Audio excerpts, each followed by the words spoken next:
নমস্কার, আমার আরো একটা মিনি ব্লগে তোমাদের স্বাগত। রথযাত্রার পরের দিন ছিল আমার বোনের জন্মদিন। সেই উপলক্ষে ব্রেকফাস্টে ছিল লুচি, আলুর দম। এই যে আমাদের বার্থডে গার্ল, তোমরা সবাই ওকে উইশ করে দিও। তারপর লাঞ্চে ছিল এলাহি আয়োজন, ভাত, তরকারি, মাছ, মাংস, পায়েস, চাটনি, মিষ্টি, আরো কত কি। বার্থডে স্পেশাল লাঞ্চের থালিটা একবার দেখিয়ে দিই তোমাদেরকে।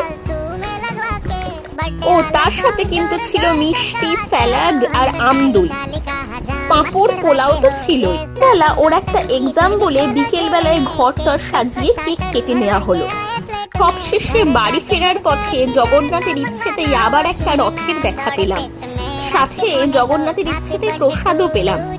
জয় জগন্নাথ। তোমাদের রথযাত্রা কেমন লাগলো জানিও, ভালো লাগলে ভিডিওটিকে লাইক করে দিও।